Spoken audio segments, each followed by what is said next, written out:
our series on tax compliance, amongst others. So we are breaking down taxation to the ordinary Ghanaian and explaining things better so that we can all appreciate what's going on. So it's the Tax Dialogue series that we bring in specialists onto the program, and then they break things down. So if you have any questions as well, you can also send them through 0550-585832, and our tax specialist here will do the explaining and answering for you. And we are also talking right now, this morning, about tax compliance, and if there's time, we'll talk about the luxury vehicle tax. We've spoken about it severally on radio, on TV. Many people talk about it, but what exactly is a luxury vehicle tax, and what is tax compliance, amongst others? We have been joined by a fiscal policy specialist with Oxfam in the person of Dr. Alex Ampaabeng. Good morning. Welcome to Breakfast Daily. Morning. It's always good to have you, and welcome back to Ghana. Yeah. Now, on issue of tax compliance, what is tax compliance? I think in a very simple term, tax compliance is taxpayers honoring their tax obligations. So taxpayers doing what the tax law expects them to do, and whether it's by enforced compliance or by voluntary compliance. Interesting. So beyond tax compliance, you mentioned forced compliance or enforced compliance and voluntary compliance. What's the difference between enforced compliance and voluntary? Okay, the enforced compliance is that aspect of the compliance where the tax authority kind of resort to, I would say, pressures, which include auditing probabilities, fines and penalties, literally being more on the taxpayer's tail to get them to comply. That's more of an aggressive stance. I'll put it that way, yes. Wow. So with that one, the tax authority kind of have a very strong stance in pushing the tax compliance agenda. It's actually on your tail for you to comply. Whereas the voluntary compliance, as the name goes, is voluntary. So the taxpayer pays willingly without being forced. The taxpayer look at the reason, the rationale behind it, and then get up to pay. So rather than sitting down to be audited and forced to go and pay, you just willingly go to the relevant place and make the payment. So which one would you think is more preferable or more suitable for Ghana? The enforced or the voluntary? And which one is actually practiced in Ghana, largely? I think that you can't say one is practiced in a particular jurisdiction and it's not. They go hand in hand because you're not going to have honest taxpayers across the board. There are times when you have some particular taxpayers who willingly go ahead and pay based on their tax morale because they believe it's the right thing to do, or because they look at the benefits of paying the taxes. For example, the security they enjoy, the roads, the hospitals, the schools. They look at some of this and think, I think morally is the right thing to do. Wow. Whereas there are those who they see all those benefits, but for some reason they have to be pushed. There are some, you call them the capitulative compliers. They want to pay. The who complies? Capitulative. So they want to pay, but you have to kind of push them to the limit. If you push them, they will pay. And there are those who will do anything possible to evade the taxes. So there are a variety of tax compliers or taxpayers. So in terms of Ghana, I think they use both, just like any other tax jurisdiction. Okay. GRA uses... So we do a bit of enforcement, Absolutely. or we use a bit of, the enforced tax compliance means as well. But I would say majority of the approaches we use in Ghana are towards enforcement. Most of the conversation from the GRA, if you follow the messages they put across, most gear towards the enforced compliance. Whereas we want to see, can we support the taxpayers? Because not necessarily everybody is a criminal. It's not like everybody don't want to pay. There are people who genuinely want to pay. Perhaps they don't understand the tax laws. And I remember recently, about 2 years ago, I did a study on the Ghana informal sector to understand why do they pay tax. not why they don't pay. I want to know why do they pay tax in the first place? Because those guys have so many opportunities to avoid taxes, yet they pay. So my motive was, I want to see why informal sector taxpayers pay taxes. And what's your conclusion? And the conclusion was that most of them have a huge tax morale. In other words, most of them believe payment of tax is the right thing to do. But there are other factors which will shape the morality element. Having the strong morale alone is not enough. There are those who think, I want to pay tax, but is the system right? Do I understand it in the first place? There are so much complexities in the tax laws.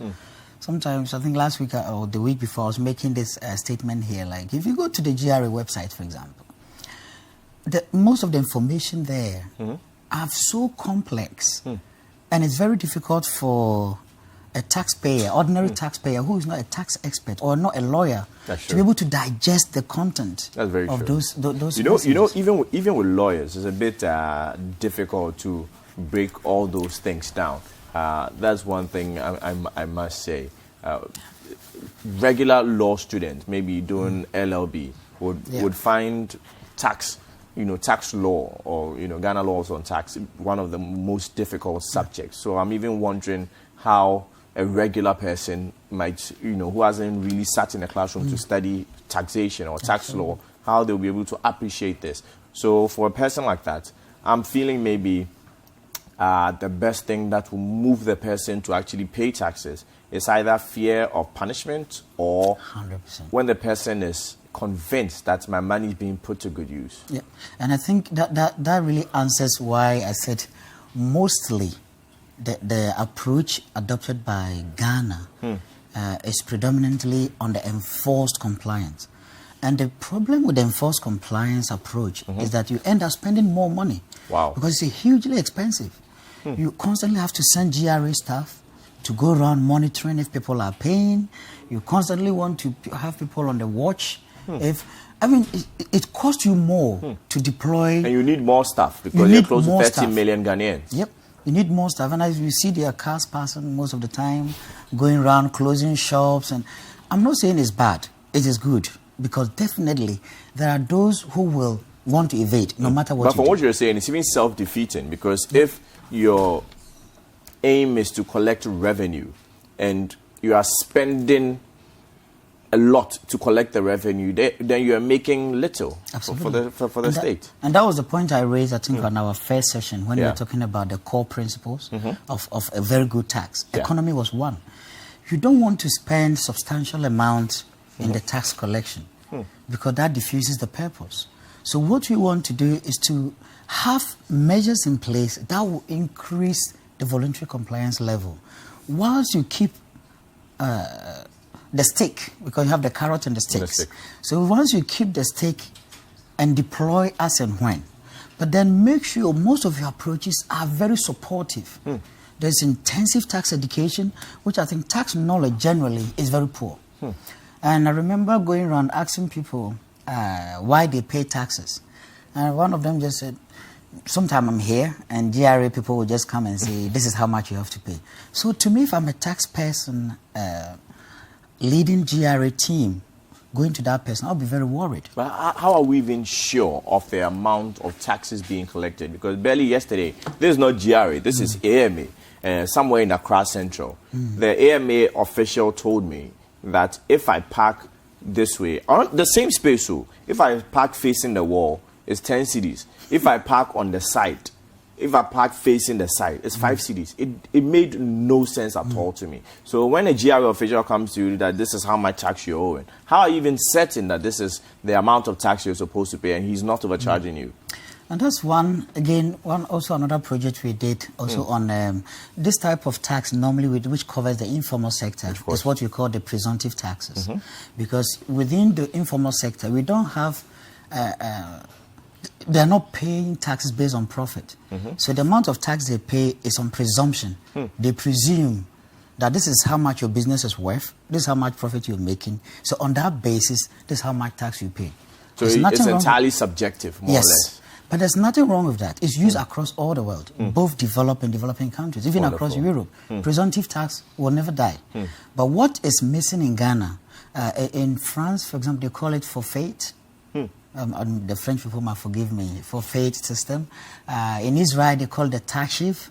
So it's all across the world is there. But what is different from other countries compared to Ghana is that when you go to the France system, they have a clearly defined indices on how your presumptive tax is determined. And you are able to challenge it. So, for example, if you're a restaurant, they look at the size of your restaurant, which I know Ghana does it, but not in the detail that allow the taxpayer to challenge it. So they look at the size, the square meters, the number of staff you have, the location. Sometimes they look at the electricity consumption, because from third-party data, they're able to infer. I mean, if you're consuming... So even though in developed countries it's subjective, we get there's a calculation to it, which makes it comparatively more objective than we find here in Ghana. Ghana, they do have it. I'm not saying, and I don't want GRA to misquote me, say, Alex, that they do have it. They have the one on the kiosk. They look at the size of the size of the kiosk. Normally, sometimes it doesn't even matter. Sometimes you go to a big kiosk. What is the quantity of goods in? What is the items? Somebody is selling items worth, say, car parts, worth millions of Ghana cedi. Somebody will have the same size of shop. Maybe selling Gary. Selling Gary. So we need a proper distinction. I know they do that ABC categorization, but we need to, one, simplify it, intensify the education to make sure taxpayers really understand what they're paying. Because one of the problems... while you're on that trajectory, I want you to continue on maybe the role of GRA before we come straight to the role of taxpayers, because, of course, we do know that we all should be tax compliant. And from the discussions we've had so far, voluntary is always better than enforced, because enforced will cost a lot more to the state. So voluntary is perfect. So what is GRA supposed to do? You started talking about it, so I want you to continue there. And maybe the taxpayer too, what are you also supposed to do? From the GRA's perspective, you know, tax payment is between the taxpayer and the tax authority. It's a contract, even though you don't have any written document, but it's a psychological contract where the taxpayers expect, by giving you the money, I expect services to be provided. I expect fairness in the system. I expect you to do what is right and support me to pay. So GRA also expect the taxpayers to pay. Fine. If the taxpayers keep paying, and the GRA, or here the government, I will use the government because the GRA is not the one who is going to spend the money. Of course. So if taxpayers keep paying, what they expect is the government doing their side of the bargain. If the government refuses to do their side of the bargain, they think the contract has been broken in a way, and that gives them the legitimate reason not to pay. Because if I expect you to give me... So things like corruption would affect maybe a taxpayer's voluntariness to pay. So in terms of the expectation from GRA and looking at that psychological contract, which is already agreed, what a taxpayer expects, one, how simple is the tax system? Does the taxpayer understand it, or just come and impose on them? Understanding of the tax system is one. Judicious use of the revenue collected is very important. People want to see visible signs of paying taxes. If I am operating in Abosiokan and you come there to collect taxes, but then when it rains, it's all muddy everywhere, what is the incentive for me to pay? So I want to see that after collecting the tax, all the roads in Abosiokan has been done, electricity, everything is clearly laid out in the marketplace. So when you come back collecting the tax, you have fulfilled your side of the bargain. So here I will push for revenue earmarking, especially the informal sectors or the markets. If by revenue earmarking, what I mean is that if you collect 100 Ghana from a particular area, make sure you leave at least 10, 20 Ghana to develop that particular area. Let the people feel it, let them see it. When you come to collect, they will not say no. So the psychological contract cut across the issue of corruption has to be well tackled. I remember part of the study, one person telling me, I have somebody who is a tax collector and he has 2 receipts. Sometimes he goes to a particular market, he issues his receipt. And sometimes you go to another market, he issues GRA's receipt. So there are potential leakages in the system. Can we start tackling them? Making sure that it's robust, properly watertight. that taxpayers have trust in the system, and also get the tax system closer to the people. You don't expect somebody to travel all the way from close their shops in Kaneshi, come to Accra to pay tax of about 50 Ghana. That doesn't make sense. Of course so not. One thing I will advocate for is about getting the tax closer to the people. We should make it easier. And for maybe some start time, paying with mobile money amongst others.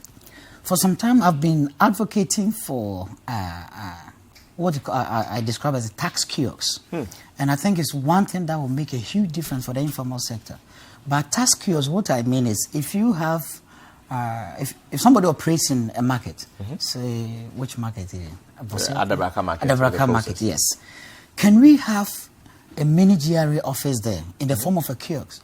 So the taxpayers don't have to close their shops and walk all the way to Accra to pay, but they have somebody in there, one who can educate them in case they don't understand the tax system. Again, somebody who can also be a point of contact for the GRA and somebody they can relate to. Wonderful. You can constantly keep changing them. So vantage points, can we have those tax kiosks? I mean, mobile money is trending and doing very well. We can do the same. So rather than employing hundreds of GRA staff to be going around, can we bring the tax offices or bring the tax closer to the doorsteps of the people? This is wonderful. This is sweet. This is sweet. Now, I want us to, we have just about a few minutes to go. So I want us to give viewers a taste of part one of our luxury vehicle tax. Then in a fortnight or so, we'll continue with part two of the luxury vehicle tax. Okay. So let's jump straight to what is luxury vehicle tax? I would love that, but I think I missed one thing. Please go on. And that was with the taxpayers. The taxpayers, so far, their we've responsibility. been basting on the GRA and the ministry, but just quick statement and maybe, I think most of times the average Ghanaian believes that after election, there's a pool of money. So we give you the power, money is sitting down there, go and do whatever you want you to do. It doesn't work like that. When we vote, government do not have any money. What is going to happen about me and you now going to pay our taxes, give it to the government in power to implement whatever project made us voted for them. So if we come out from that mindset that there's money, we will keep borrowing as a country all the time. And that's not the solution. We all want that beautiful Ghana beyond aid. I want it. I know you want it. Nobody wants to go begging for money to survive. But Ghana can only go beyond aid when collectively we put together that when we vote, the enthusiasm you use to vote, we should use the same thing to support the government in the form of taxes. So as we're pushing them to be more responsible, to avoid, to deal with corruption, to educate us, in the same way, every citizen should see the tax payment as an obligation, just like we pay our tithes in the churches, and we feel comfortable to go and pay the tithes.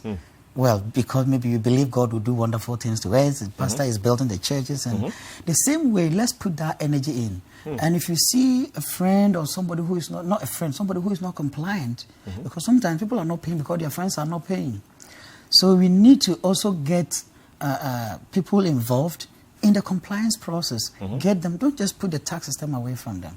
I'm sure with time you'll talk more on this. Definitely we should. As for the issue of tax compliance on the role of GRA and the role of citizens or the taxpayers, of course, I would hope every time you come, we brush on it. We brush on it to keep reminding Ghanaians or to keep throwing a word at the GRA on maybe, you know, what they should do to help us all so that we all comply. Voluntary over enforced. But right now, before you go, I want you to touch on the luxury vehicle tax. Let's just touch on it and then we'll go for a break and then we'll expand more on it the next time you come. Okay, I think the luxury vehicle tax, as you all know, has kind of come to stay. And from my perspective, from the angle of wealth taxation, because that's the purpose. It's a wealth taxation and also falls under the broader sin taxes. If I can quote the Deputy Minister for Finance when they implement, what he said was, this will generate revenue and in addition protect our environment. So from these two angles, we're looking at revenue generation in terms of wealth taxation and then environmental taxation. Now here is the challenge. We introduce a tax that was on 19th July, Thursday, in the mid-year budget. We made a proposal it's going to happen. 28th of July, that was 9 days, Parliament passed it. 1st of August, fully operational. Where is the time to educate taxpayers? So we need to go back to the drawing board, have a public consultation, educate Ghanaians properly on what the purpose of the tax and what the intentions are. And finally, every tax... I don't want us to give viewers too much. Just a taste. Okay, of, a taste for today. Taste for today. Every tax has a name. So your final words. Yeah, every tax has a name. Yeah. Income tax is on income. Corporate tax is on corporate income. VAT is on value added. Why do we have luxury tax when in effect we are not taxing luxury vehicles? Interesting. I'll end you on that point. Dr. Alex Ampaabeng. Now, a few messages came through. I'll just read just two of them because we don't have time. Tax for the informal sector. Ghana. This is coming from Nanama Afrakuma. And there's also another message from Afo Gilbert Francis. He said, love this young doctor. Ghana has great minds. Shine, Dr. Ampaabeng. We are solidly behind you. So he is our main tax guy. He's a fiscal policy specialist with Oxfam. So his name is Dr. Alex Ampaabeng. We have more coming up on the show. We have the entertainment segment. So don't go anywhere. More for you.